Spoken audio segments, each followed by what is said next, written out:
Muchas gracias. Un gusto, te dejo el estrado. Un placer realmente esta invitación a estar hoy en Ushuaia, en un fin de año muy cargado de un montón de cosas, pero realmente como politóloga, cuando me dijeron venía a presentar los BIOS en un congreso respecto de la Antártida, dije sin ninguna duda, y acá estamos.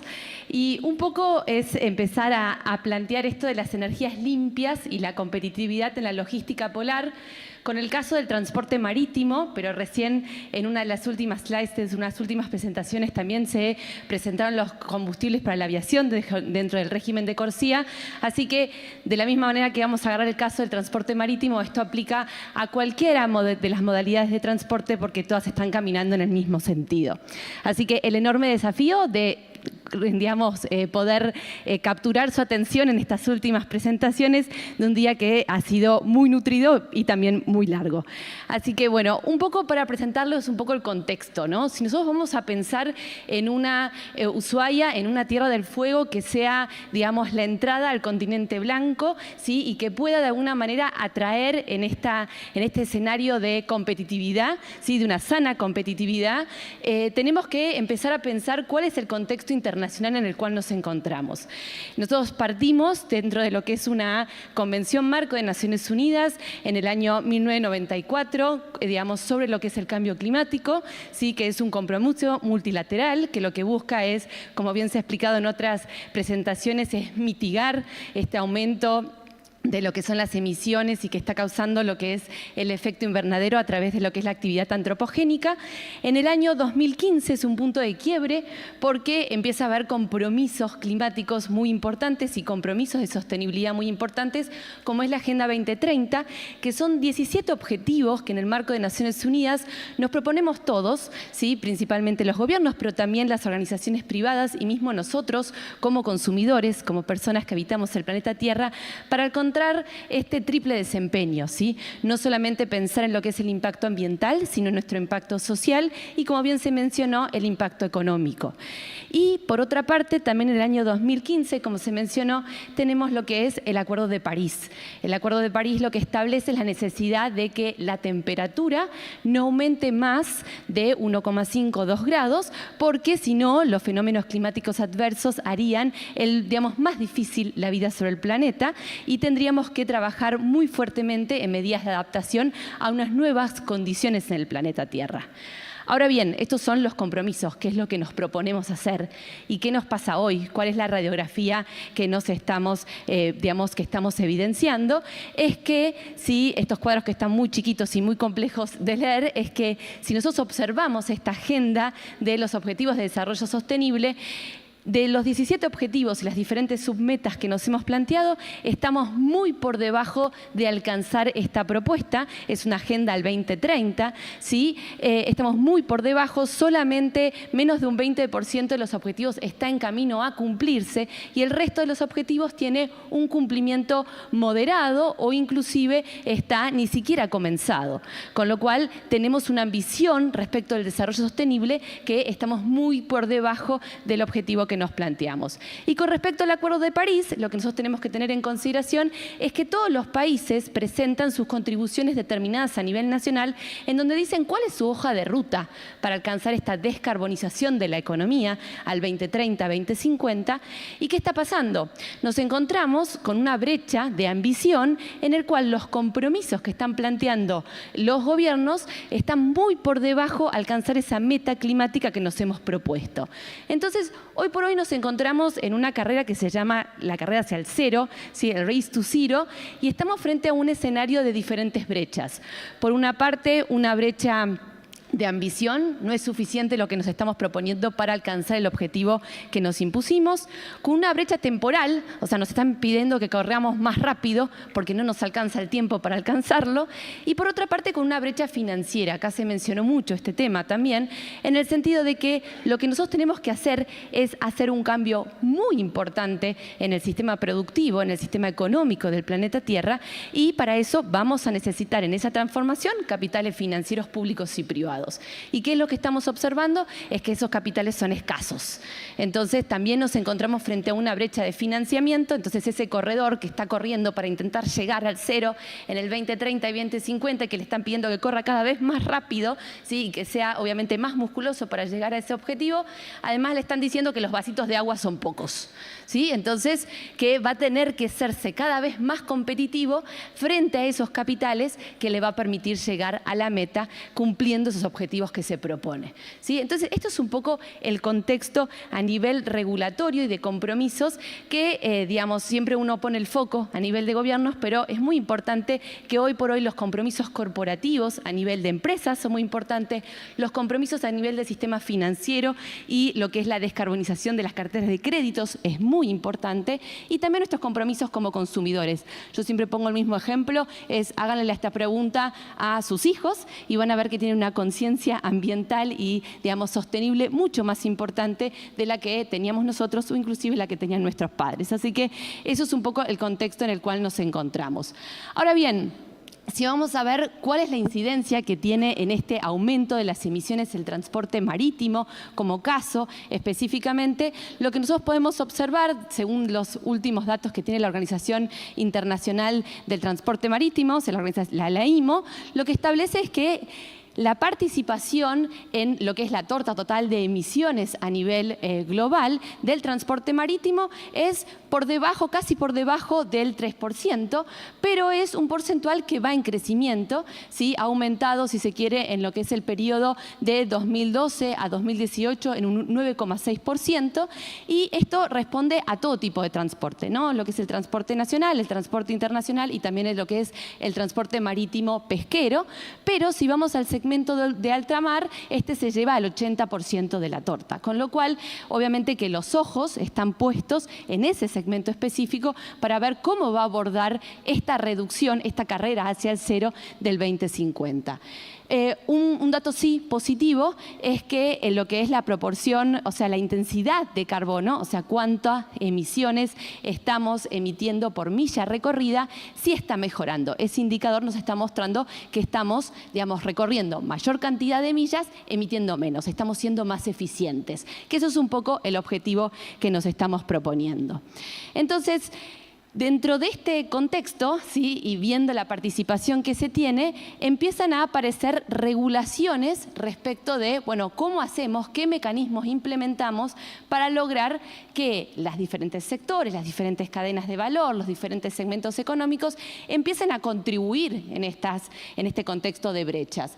Y acá aparecen regulaciones respecto a la Organización Marítima Internacional, en lo que es en el anexo 5 de Marpol, que versa específicamente a lo que es la contaminación de los buques, en donde empiezan a aparecer diferentes índices que lo que me permiten a mí es evaluar, ¿sí? El transporte en su conjunto, como índices respecto de la eficiencia energética de buques nuevos o de buques ya preexistentes, en donde se establecen cuál es un máximo de emisiones, ¿sí? Por tonelada milla. Después empieza a aparecer indicadores de intensidad de carbono. Vieron como nosotros vemos en los electrodomésticos o a veces en los aires acondicionados que tenemos diferentes colores en función de que sean más o menos eficientes. Bueno, los buques también empiezan a tener ese indicador, y aquellos buques que califican, en donde obviamente tenemos mayor cantidad de intensidad, lo que se les va a pedir es que empiecen a hacer planes correctivos, ¿sí? Y que empiecen a convertirse hacia buques más eficientes. Y por otra parte empiezan a aparecer monitoreo, reporte y verificación, porque todo plan correctivo necesita obviamente de un seguimiento y de un monitoreo. Pero quizás el punto más importante es la estrategia que la Organización Marítima Internacional está tomando respecto de, bueno, ¿cuál va a ser el compromiso climático a nivel sectorial global?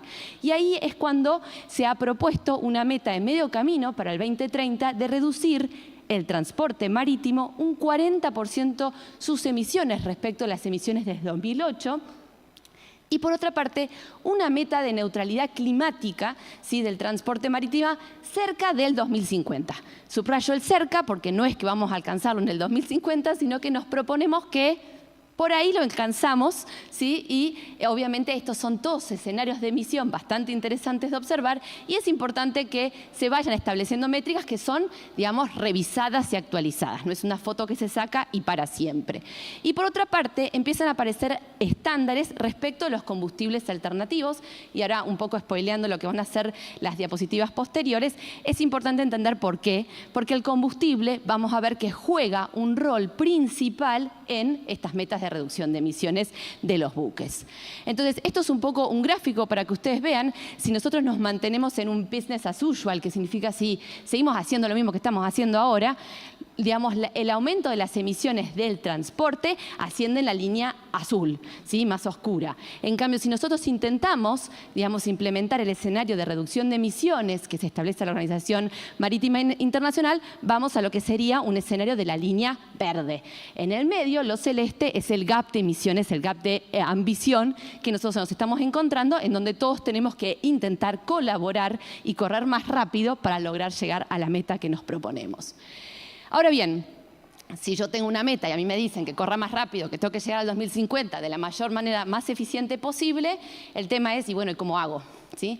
Entonces acá empieza a aparecer como un mix de alternativas y en primera instancia aparece un mix técnico-operacional, ¿sí? Un buque con mejor tecnología, que haga una eficiencia de, digamos, de las millas recorridas, ¿sí? Es toda la parte de diseño y tecnología del buque, pero si vamos a la parte de abajo del buque en esta infografía tan específica que ha hecho la Organización Marítima Internacional, vemos que por debajo hay un montón de porcentuales bastante altos, ¿sí? Que aplican a lo que es el combustible, ¿sí? O sea, si yo empiezo a modificar mi matriz de combustible de los buques hacia energías más limpias, yo logro, digamos, una reducción respecto a las emisiones que estoy generando por milla bastante interesante, ¿sí? Entonces, es por eso que el foco, por más de que no se va a perder ese mix operacional, que es muy importante, va a empezar a tener, bueno, a ver, ¿qué combustible reemplazamos al combustible fósil? Que, como bien se mencionó, y que hay personas mucho más especializadas que yo que han explicado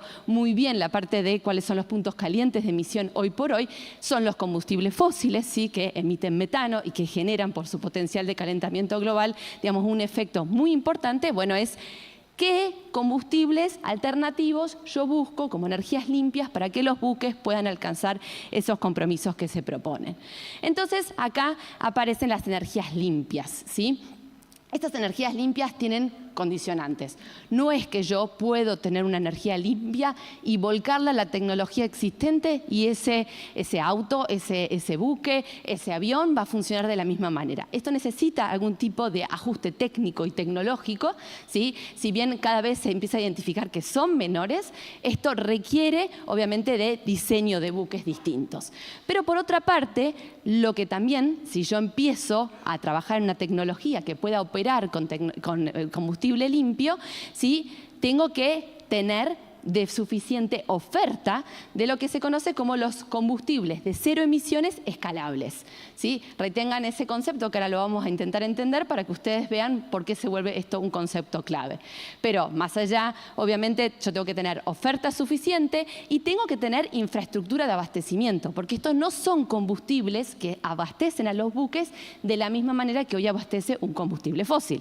Entonces, eso también significa toda una reconversión, ¿sí? A nivel de lo que es la parte portuaria que abastece a los buques, los diferentes puntos logísticos de los buques para que puedan operar con este tipo de combustibles. Y por último, un punto no menor, investigación y desarrollo, porque esto no es una foto que se haya sacado de hoy y esto se mantenga, sino que es esto algo que se sigue caminando y se sigue encontrando siempre nuevas alternativas. Así que un poco para preguntarnos entonces, ¿qué son los combustibles de cero emisiones escalables? Un combustible, primeramente, tiene que cumplir, o sea, este tipo de combustibles tiene que cumplir dos condiciones. La primera es que tenga emisiones cero o casi cero de gases de efecto invernadero en su análisis de ciclo de vida completo. Y acá nos ponemos técnicos y voy a intentar ser lo más sencilla posible en la explicación. Cuando uno quiere, digamos, estimar un impacto ambiental potencial, ¿sí? De un producto, en este caso un combustible, lo que uno tiene que primeramente hacer es un análisis de ciclo de vida, que acá los ingenieros ingenieros me van a entender muy bien, es un diagrama de proceso con entradas y salidas en donde yo pueda conocer todos los datos de actividad que están involucrados en ese proceso productivo. Entonces yo tengo todos los datos de actividad, ¿sí? Ahora yo esto lo tengo que transformar a gases de efecto invernadero. Y para poder convertir datos de actividad en gases de efecto invernadero tengo que tener factores de emisión, que me permite convertir una cosa con la otra a través de perfiles ambientales. Ahora bien, recién se mencionó en una de las presentaciones, no existe solamente un gas de efecto invernadero, sino que existen varios, el CO2, tenemos el metano biogénico, el metano fósil, tenemos el óxido nitroso, tenemos todos los que son de refrigeración, muy difíciles de nombrar, y lo que tenemos que hacer es, en función de ese potencial de calentamiento global, llevarlos todos a CO2 equivalente. Por eso estamos hablando de una huella de carbono. No es porque estemos mirando solamente CO2, sino porque estamos mirando todos los gases llevados a su equivalencia al CO2. ¿Sí? Entonces, lo primero es que ese resultado de esa estimación de impacto respecto de emisiones me tiene que dar igual a 0 o casi cercano a 0. Y ahí es donde se vuelven clave no solamente las emisiones directas e indirectas, sino también lo que se mencionó, que son todas aquellas actividades que me permitan capturar carbono, ¿sí? Porque eso va a ser parte de mi balance final.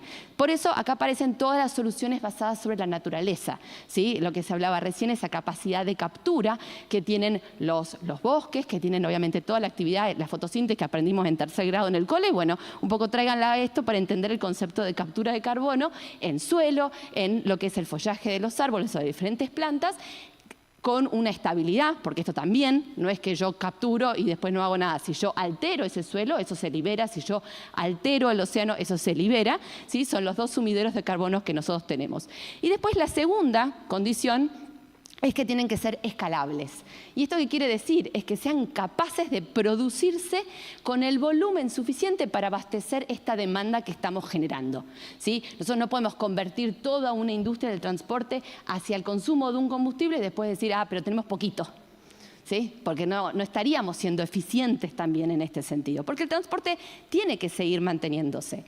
¿Hay una lista taxativa de combustibles de cero emisiones escalables? No. ¿Sí? O sea, cada uno de los sectores y sobre todo cada una de las modalidades va a tener diferentes tipos de combustibles con cero emisiones escalables. En el caso del transporte marítimo, hoy la figurita más interesante es el hidrógeno verde, ¿sí? Pero también obviamente como subproductos aparece el amoníaco verde y el metanol verde, que para que ustedes entiendan el hidrógeno verde, y tampoco no soy química, lo voy a explicar de manera muy sencilla y me van a disculpar lo que lo sepan explicar mucho mejor, pero es un proceso de electrólisis que lo que me permite a mí es separar las moléculas de hidrógeno y de oxígeno, ¿sí? A través de, es verde y no es rosa, no es azul, que también pueden escucharlo, porque yo utilizo como energía una energía renovable. Utilizo, por ejemplo, una energía eólica, como se mencionó hoy, utilizo una energía solar, utilizo una energía a base de biomasa renovable, ¿sí? Como puede ser un biodiesel a base de soja, a base de maíz, a base de caña, que son todos los tipos de los bios que hoy por hoy tenemos disponibles, por ejemplo, en Argentina. Entonces, ahora, ¿qué pasa con el hidrógeno verde? ¿Sí? Acuérdense que nosotros dijimos que tenemos que modificar la infraestructura que nosotros tenemos en las sedes portuarias. El hidrógeno, primeramente, tiene una densidad energética muy baja, ¿sí? Lo cual también hace que yo tenga que producir mucho más para poder, obviamente, combustionar. Y por otra parte, necesita de un almacenamiento y de un transporte a temperaturas muy bajas, lo cual lo hace también mucho más complejo. Entonces, aparecen alternativas que, en base al hidrógeno verde, son mucho más viables, ¿sí? Tomando como base el hidrógeno verde, que es el amoníaco verde o el metanol verde, que uno es más fácil en su logística, en su transporte y almacenamiento, y el otro es mejor en su parte de su densidad. Pero obviamente son aquellos combustibles que, como están producidos, digamos, a través de lo que es energía renovable, no producen emisiones. Por eso son de cero emisiones o casi de cerca de cero emisiones. Y el tema está en que tenemos un desafío sistémico para lograr que sean escalables. ¿Por qué? Porque nosotros necesitamos una gran producción con una gran inversión, porque no es algo que en la Argentina se produzca, digamos, en la magnitud, a nivel global, no es algo que se produzca en la magnitud de la demanda que estamos generando, y requiere de una inversión de mediano y largo plazo bastante interesante. Además, requiere de nueva infraestructura, como ustedes vieron, de seguridad y regulaciones, sobre todo lo que es el amoníaco verde tiene un tema de seguridad muy específico y que necesita, obviamente, de un acompañamiento regulatorio, y obviamente, si nosotros estamos diciendo que queremos generar, digamos, algo escalable, algo que tenga la oferta suficiente, por el otro lado, lo que me va a decir el que va a invertir en esto, me va a decir, bueno, pero yo quiero tener la oferta que me vaya a comprar lo que vos me estás diciendo que yo tengo que producir. Entonces, también tenemos que generar la oferta suficiente y esto tiene que ir en tándem, de alguna manera, para que esto sea viable. Obviamente, esto es un gran desafío, por eso se plantea como un desafío sistémico. Este cuadro se los dejo, porque sé que las presentaciones después se las van a compartir, pero es más que nada para ir viendo, bueno, qué es el combustible, que hoy existe una oferta específica, hoy, por un aumento de productividad, sin alteración del cambio de uso del suelo, los biocombustibles líquidos son la alternativa, ¿sí? O sea, producir más hoja para producir más bio es hoy algo posible, con aumento de productividad en la misma hectárea, pero vemos que en 2035 empiezan a aparecer los otros tipos de combustibles, como por ejemplo el hidrógeno. Y respecto de la demanda, el transporte es el gran demandante de combustible, ¿sí? Y es obviamente el que juega un papel más importante en tema de, digamos, de emisiones. Ahora bien, volvamos un poco al contexto, a la Convención Marco de Naciones Unidas para el Cambio Climático. Hay reuniones que se suceden, digamos, anualmente, que son las conferencias de las partes, que es la COP, que las últimas 2 semanas en Brasil, en Belén, en América Latina, tuvimos la COP de la Convención Marco, en donde existe una pledge, un compromiso, que es Belén 4X, en donde hay un llamamiento a la acción a cuadriplicar la producción de los biocombustibles, en tanto se entiende que son hoy por hoy la herramienta más factible para alcanzar ese compromiso climático del Acuerdo de París, ¿sí? Entonces, existe hoy una mirada muy especial a todos los proyectos de inversión respecto a los biocombustibles. Y ahora bien, volvamos para lo cual estuvimos pensando todo esto, intentando entender todo el marco regulatorio, en dónde estamos, qué demanda específica vamos a generar y cómo pensar a Ushuaia, cómo pensar a Tierra del Fuego dentro de esta oferta y demanda. Y acá empiezan a aparecer, decir, bueno, ok, yo estoy pensando que buques vengan a abastecerse y tengan una demanda específica que generen, digamos, y que tengan un impacto dentro de Ushuaia y que Ushuaia pueda ser, y ahí volvemos, pueda ser digamos, la puerta de entrada al continente antártico y aumentar no solamente la participación en cruceros, sino también en lo que son misiones científicas. Y acá aparece un concepto clave que se empieza a desarrollar, que ya tiene un recorrido, que son los corredores marítimos verdes. ¿Esto qué quiere decir? Son instalaciones portuarias, puertos que están en capacidad de responder a la demanda de estos buques de nueva generación que buscan reducir su impacto ambiental. Entonces, esto no es algo nuevo, nosotros tenemos hoy existen más de 60 iniciativas que, como ustedes ven, uno de los primeros indicadores que más uno pone foco cuando mira estos corredores marítimos verdes es qué abastecimiento de combustibles le puedo dar. ¿Sí? Entonces, si nosotros queremos recibir más cantidad de buques que están dentro de esta carrera hacia el cero, tenemos que pensar si tenemos la capacidad de abastecer con combustibles de cero emisiones escalables, ¿sí? Esto es algo para empezar a pensar, bueno, en qué nos empezamos a invertir porque nosotros nos queremos, digamos, como de alguna manera introducir dentro de estos corredores.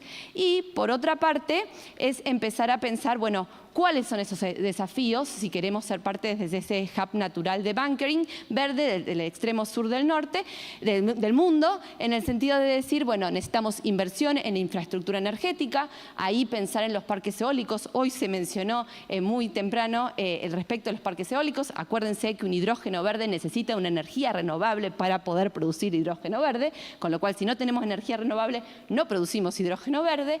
Por otra parte, una inversión en puertos especializados dentro de estos corredores verdes, con terminales químicas nuevas, distintas a las que teníamos, definición de un marco regulatorio. En Argentina recién el marco regulatorio respecto de estos nuevos combustibles es totalmente nuevo, tanto a nivel nacional como a nivel provincial, pero se necesita para obviamente fomentar esta inversión, que es una inversión muy fuerte, tiene una inversión muy alta en la parte de ingreso que es muy importante considerar. Y también está el tema de generar profesionales especializados. Estamos pensando en un transporte distinto a lo que estábamos acostumbrados a considerar. Y después es el tema de la competencia regional. Obviamente Chile, digamos, tiene una carrera mucho más extensa en la materia, ya es parte de corredores verdes, ya tiene un abastecimiento de lo que son combustibles con cero emisiones escalables y acá sí, en lo que es un análisis de ciclo de vida y lo que es la competitividad de Ushuaia respecto a otros puertos, y algo que ya se mencionó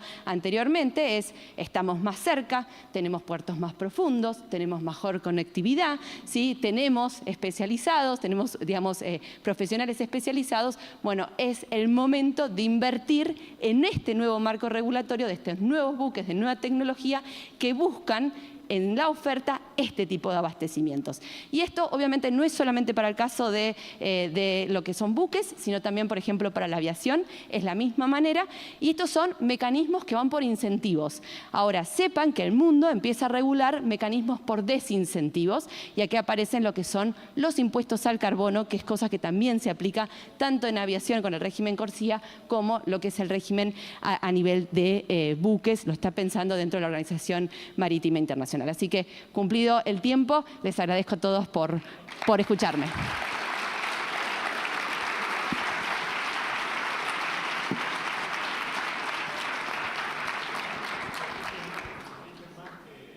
Que hoy a la mañana.